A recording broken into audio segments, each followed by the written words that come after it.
اب میں نہایت ہی ادب کے ساتھ جناب عزت مآب ڈاکٹر مہدی شاہ صاحب سجادہ نشین دربار حضرت سخی لال شہباز قلندر سے ملتمس ہوں کہ مائک پر تشریف لائیں اور اظہار خیال فرمائیں۔ بسم اللہ الرحمن الرحیم۔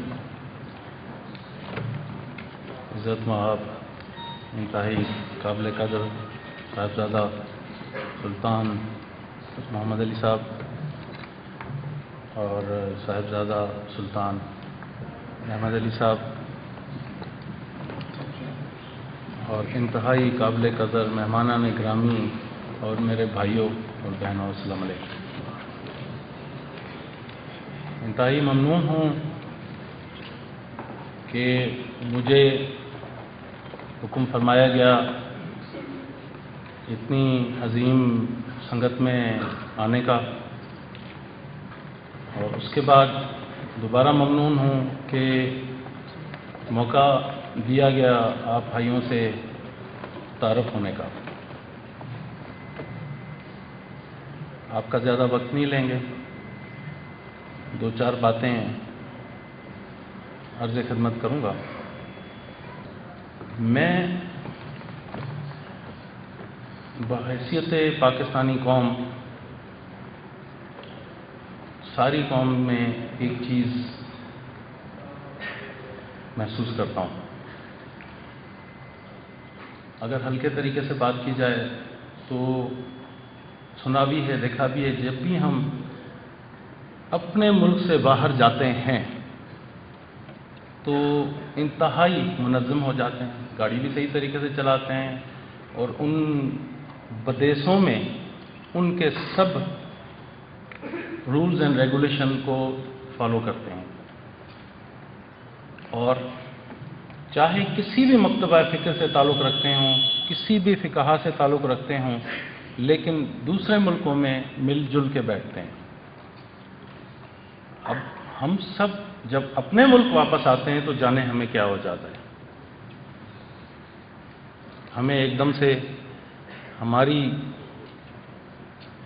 سب ایسی باتیں یاد آنے لگتی ہیں کہ جس میں ہم، جیسے فرمایا ہم سے پہلے، کہ ایک دم سے گروپس میں اور گروہوں میں بٹ جانے کی ایک ہم میں شوق پیدا ہو جاتا ہے، اور اس میں کوشش کرتے ہیں کہ انتہا تک پہنچ جائیں۔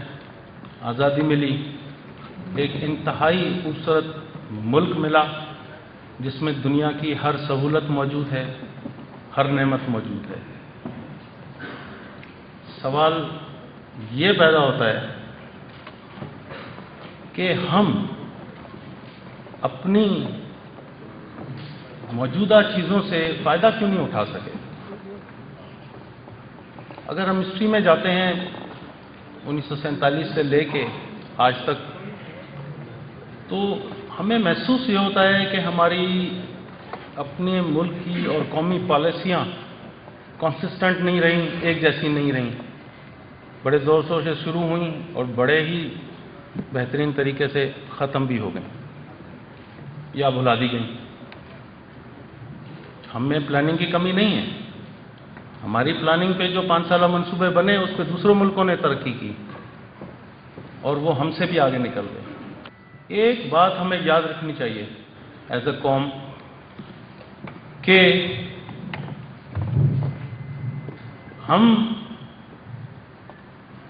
اس کرۂ ارض پہ ایک تنہا قوم ہیں، اور ہر قوم ہماری دشمن ہوگی۔ جب بھی ہم کوئی ایسی ترقی کریں گے جس سے اس کو مشکل آئے گی، وہ ہمارا دشمن ہو جائے گا، چاہے وہ ہمارا کتنا اچھا دوست ہو۔ صرف ایک ہندوستان ہمارا دشمن نہیں ہے، آپ نام لیں، اس کرۂ ارض کا ہر ملک ہمارا دشمن ہے اور ہوگا۔ آپ سائنس اور ٹیکنالوجی میں ترقی کریں گے، سائنس اور ٹیکنالوجی والے ملک ان کو تکلیف شروع ہو جائے گی۔ آپ ایگریکلچر میں تکلیف کریں گے، ان کو تکلیف شروع ہو جائے گی۔ آپ اکنامک ترقی کریں گے، اس کو توڑا جائے گا۔ لیکن کیا ہم چپ ہو کے بیٹھ جائیں؟ یہ بھی نہیں ہو سکتا۔ میرے ایک دوست نے مجھے بڑی اچھی بات کہی، میں پیش کروں گا اسی حوالے سے۔ ہر خانقاہی سسٹم میں ہر جگہ کچھ نہ کچھ مسئلے ہوتے ہیں.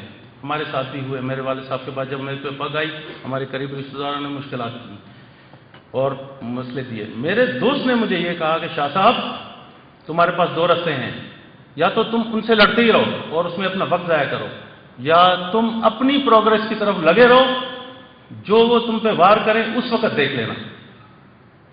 میں نے اس کی یہ ایڈوائز لی اور میں اپنی پروگرس میں لگ گیا. اور بھائیوں, میں کامیاب ہوں اور اپنے اس دوست کا شکر گزار ہوں جس نے مجھے اتنی اچھی ایڈوائز دی. ہم یہ دیکھیں بھائی کہ ہم نے 60 سال میں کیا کیا ہے. صرف ایک ایٹمی قوت بنے ہیں بس. باقی کس چیز میں ہم نے ترقی کی ہے ذرا بتائیں. ایجوکیشن میں کہاں ہے؟ سائنس اور ٹیکنالوجی میں کہاں ہے؟ جس سے ہم کھانا کھاتے ہیں